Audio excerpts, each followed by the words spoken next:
Halo everyone, kali ini kami akan membahas materi tentang sistem pernapasan, anatomi, dan fisiologi. Sebelum materinya yang kami bahas lebih dalam lagi, kami akan memperkenalkan lebih dahulu. Halo, nama saya Taruna Kusumaan Majapohan, dan rekan saya Muhammad Rifki Satria. Saya Teguh Diri Yudina. Baik, sekarang kita akan memasuki penjelasan anatomi dan fisiologi tentang sistem pernapasan. Pembahasan pertama yaitu pengertian sistem pernapasan anatomi. Jadi pengertian pernapasan atau respirasi adalah suatu proses pengambilan udara yang mengandung oksigen atau O2, pengeluaran karbon dioksida atau CO2 ke lingkungan. Oksigen yang dibutuhkan untuk proses respirasi sel ini berasal dari atmosfer yang menyediakan kandungan gas oksigen sebanyak 21%. Dari seluruh gas yang ada, manusia membutuhkan suplai oksigen secara terus-menerus untuk proses respirasi sel dan membuang kelebihan karbon dioksida sebagai limbah beracun produk dari proses tersebut. Pertukaran gas antara oksigen dengan karbon dioksida dilakukan agar proses respirasi sel terus berlangsung. Respirasi dapat dibedakan atas dua jenis, yaitu respirasi luar, pertukaran antara O2 dan CO2 antara darah dan udara. Respirasi dalam, pertukaran O2 dan CO2 dari aliran darah ke sel-sel tubuh. Respirasi dilakukan dengan dua cara. Yang pertama, respirasi dada, otot antara tulang rusuk luar berkontraksi atau mengerut. Tulang rusuk terangkat ke atas, rongga dada membesar yang mengakibatkan tekanan udara dalam dada kecil sehingga udara masuk ke dalam badan. Respirasi perut, otot diafragma pada perut mengalami kontraksi diafragma datar. Volume rongga dada menjadi besar yang mengakibatkan tekanan udara pada dada mengecil sehingga udara masuk ke paru-paru. Jadi di sini kita bisa lihat jika udara masuk, rongga dada akan mengembang. Jika udaranya keluar, akan rongga dada mengempis.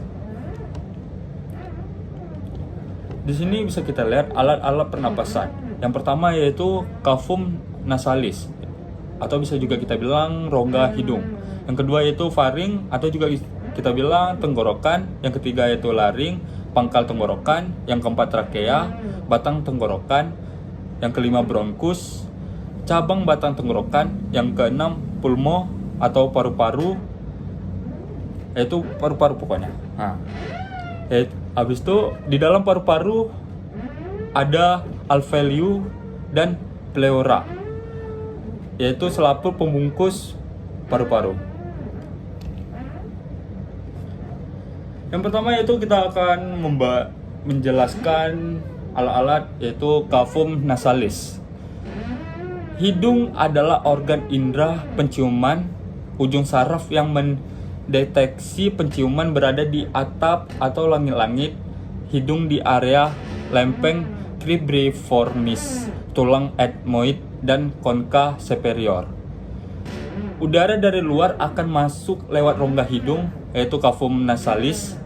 Dalam selapat lendir terdapat kelenjar minyak, kelenjar sebasea atau bisa kita bilang kelenjar sebasea, dan kelenjar keringat atau juga kita bisa bilang kelenjar sudorifera. Juga terdapat konka yang mempunyai banyak kapiler darah yang berfungsi menghangatkan udara yang masuk. Di sebelah belakang rongga hidung terhubung dengan nasofaring melalui dua lubang yang disebut choanae. Ujung saraf ini distimulasi oleh bau di udara. Impuls saraf diantarkan oleh saraf olfaktorius ke otak di mana sensasi bau dipersepsikan. Udara yang dihirup dari lubang akan membawa zat kimia seperti aroma, udara tersebut disaring bulu hidung. Kemudian zat kimia yang terbawa udara akan melebur bersama dengan lendir di dalam rongga hidung. Zat kimia diterima sel olfaktorius yang peka terhadap rangsangan bau berbentuk uap atau gas. Informasi rangsangan sehingga aroma terdeteksi. Informasi rangsangan menuju otak sehingga aroma yang tercium akan terdeteksi. Fungsi hidung sebagai saluran udara pernapasan.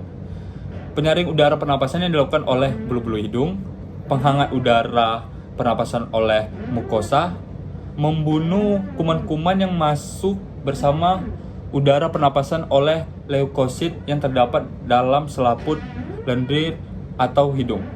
Baik, sekarang kita akan menjelaskan tentang faring. Faring adalah pipa berotot yang berjalan dari dasar tenggorokan sampai persambungannya dengan oesophagus pada ketinggian tulang rawan krikoid. Faring merupakan percabangan dua saluran yang menghubungkan antara mulut orofaring dan kerongkongan atau nasofaring. Faring memiliki panjang 12-14 cm dan memanjang dari dasar tengkorak hingga vertebra cervicalis ke-6. Udara yang telah sampai ke faring telah diatur kelembapannya sehingga hampir bebas debu, bersuhu mendekati suhu tubuh. Berikut fungsi-fungsi dari faring. Faring berfungsi untuk penghangat dan pelembab dengan cara yang sama seperti hidung. Udara dihangatkan dan dilembabkan saat masuk ke faring.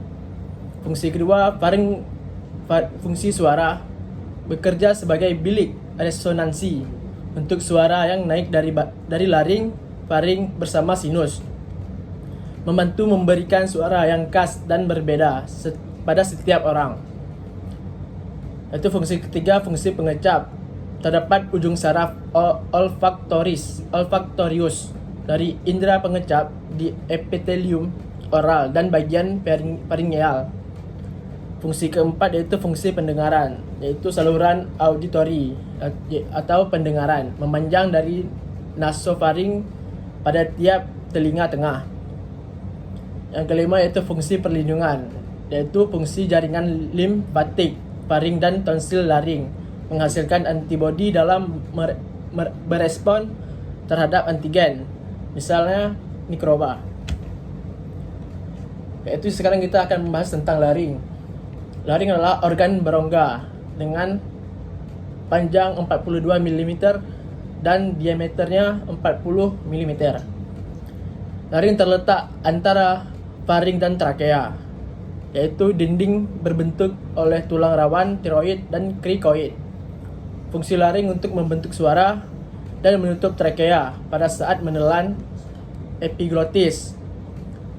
Ada dua lipatan mukosa, yaitu pita suara palsu atau dengan nama lain lipat vestibular dan pita suara atau lipat suara. Celah di antara pita suara disebut dengan rima glotis. Pada laring terdapat banyak bagian, yaitu bagian epiglotis yang berarti katup tulang rawan untuk menutup laring sewaktu orang menelan. Pada saat bernapas, epiglotis terbuka, tapi pada saat menelan, epiglotis menutup laring.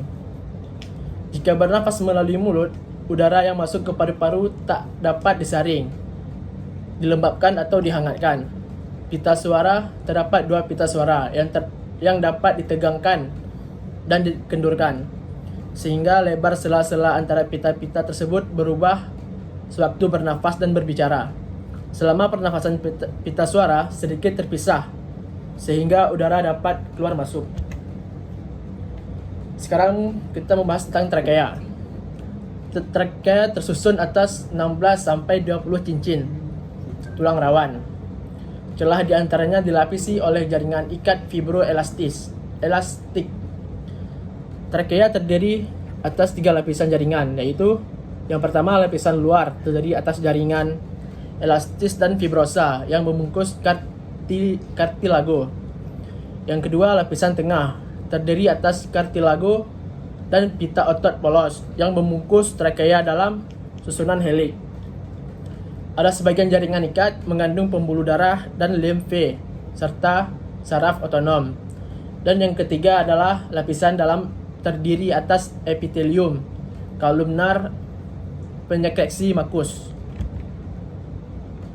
Berikut adalah fungsi-fungsi dari trakea. 1. Mengirim udara ke paru-paru. 2. Menyaring benda asing.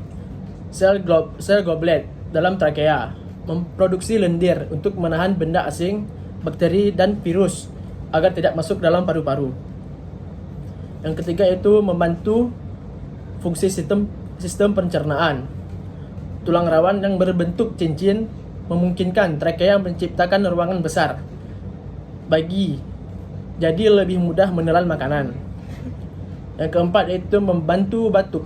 Trakea akan berkontraksi untuk mempersempit lumen trakea agar udara mengalir lebih cepat melalui trakea saat keluar sehingga lendir dan partikel debu lebih mudah dikeluarkan. Bronkus. Bronkus adalah percabangan trakea. Setiap bronkus primer memiliki 9 cabang sampai 12 kali dengan diameter yang semakin kecil. Cabang utama trakea disebut dengan bronki primer atau bronki utama. Bronki primer bercabang menjadi beberapa yaitu bronki lobar, bronki segmental, bronki subsegmental. Struktur bronkus primer mirip dengan trakea, hanya cincin berupa lempeng tulang rawan tidak teratur. Struktur mendasar dari paru-paru adalah percabangan bronkial, yang selanjutnya secara berurutan adalah bronki, bronkiolus, terminalis, bronkiolus respiratorik, ductus alveolar, dan alveoli. Fungsi bronkus yaitu yang pertama memastikan udara dari mulut atau hidung tiba di alveoli dengan bersih. Yang kedua, membantu mengeluarkan debu dan partikel asing yang berisiko membahayakan paru-paru. Pada paru-paru, pada dinding bronkus juga terdapat bulu-bulu halus atau dengan nama lain silia yang mampu menyaring mikroba dan debu keluar dari saluran pernapasan. Yang ketiga yaitu menghasilkan dahak untuk mencegah peradangan pada bronkus. Dahak yang dihasilkan dinding bronkus ini dapat mencegah debu dan partikel berbahaya lainnya yang menyebabkan peradangan atau iritasi pada bronkus. Dan sekarang kita akan membahas tentang bronkiolus. Cabang ke-12 sampai 15 bronkus tidak mengandung lempeng tulang rawan, tidak mengandung kelenjar submukosa. Otot polos bercampur dengan jaringan ikat longgar, epitel kuboid bersilia dan sel bronkiolar tanpa sila, sel clara. Lamina propria tidak mengandung sel goblet. Cabang bronkus kanan dan kiri bercabang menjadi bronkus lobaris dan segmentalis. Percabangan ini terus menjadi kecil sampai akhirnya menjadi bronkiolus terminalis. Bronkiolus tidak diperkuat oleh cincin tulang rawan, hanya otot-otot polos sehingga ukurannya dapat berubah-ubah. Baik, selanjutnya saya akan membahas tentang paru-paru. Paru-paru adalah organ yang pernapasan utama manusia yang lokasinya di rongga dada. Paru-paru dipisahkan oleh area yang disebut dengan mediastinum. Area ini berisi jantung, trakea, esofagus, dan kelenjar getah bening. Paru-paru ditutupi oleh selaput pelindung yang dikenal sebagai pleura dan dipisahkan dari rongga perut oleh diafragma otot. Paru-paru sebelah kanan memiliki massa yang paling besar karena memiliki lobus yang lebih banyak. Massa paru-paru kanan berkisaran 375 sampai 600 gram pada orang dewasa. Sedangkan paru-paru kiri 325 sampai 550 gram. Selanjutnya, video ilustrasi dan pembahasan saat bernapas. Kelenjar getah bening. Paru-paru ditutupi oleh lapisan pelindung yang dikenal sebagai pleura dan dipisahkan dari rongga perut dan diafragma otot. Setiap paru-paru terbagi lagi ke beberapa bagian yang disebut lobus. Di bagian kanan terdapat 3 lobus dan sebelah kiri terdapat 2 lobus. Paru-paru kanan di bagian atas terdapat lobus superior dan bagian tengah terdapat lobus medius, dan yang paling bawah terdapat lobus inferior. Sedangkan di bagian kiri hanya terdapat dua bagian, atas dan bawah, sehingga hanya memiliki lobus superior dan inferior. Setiap lobus dipisahkan oleh struktur yang disebut fissura. Terdapat 5 lobus. Paru-paru kanan 3 lobus dan paru-paru kiri 2 lobus. Selanjutnya video pembahasan tentang lobus. Lobus. Di bagian kanan terdapat 3 lobus dan di sebelah kiri terdapat 2 lobus. Paru kanan di bagian atas terdapat lobus superior, di bagian tengah lobus medium, dan yang paling bawah lobus inferior. Sedangkan di bagian kiri hanya terdapat 2 bagian lobus, yaitu lobus superior dan inferior. Setiap lobus dipisahkan oleh struktur yang disebut fissura. Selanjutnya saya akan membahas tentang alveoli. Kantong berdinding sangat tipis pada bronchiolis terminalis. Jumlahnya 200 sampai 500 juta. Bentuknya bulat, poligonal. Sel epitel terdiri dari sel alveolar gempeng, sel alveolar tipe 1. Jumlahnya hanya 10%, menepati 95% alveolar paru. Sel alveolar besar, sel alveolar tipe 2, jumlahnya 12%, menempati 5% alveolar. Fungsi alveoli. Alveoli memiliki peran sebagai tempat oksigen dan karbon dioksida saling bertukar. Setelah oksigen diserap, darah akan mengalirkan karbon dioksida menuju alveoli untuk dihembuskan keluar. Karbon dioksida sendiri dianggap sebagai limbah dalam tubuh. Pertukaran antara oksigen dan karbon dioksida tersebut terjadi pada dinding alveoli dan kapiler.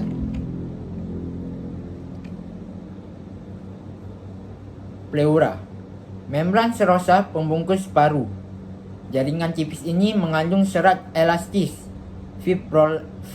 fibroblast, kolagen. Yang melekat pada paru disebut pleura visceral, yang melekat pada dinding toraks disebut pleura parietal.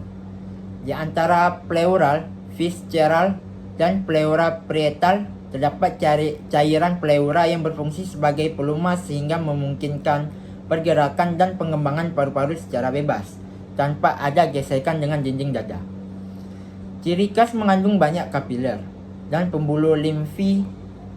Saraf adalah cabang N phrenicus dan N intercostal.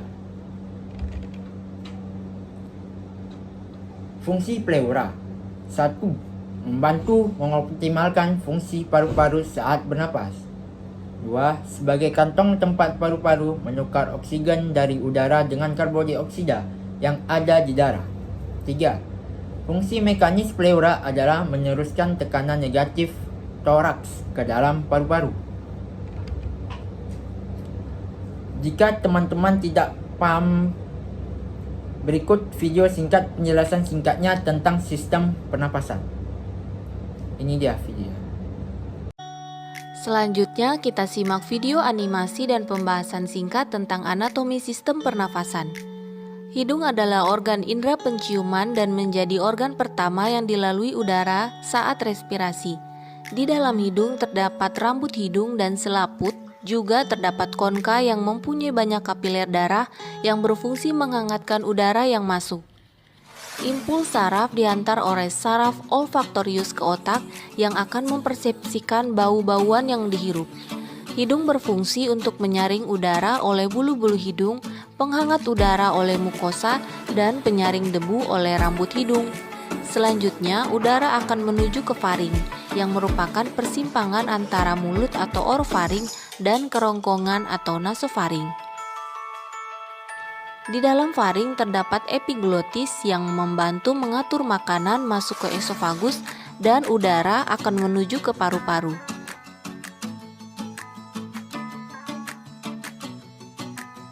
Selanjutnya udara masuk ke laring.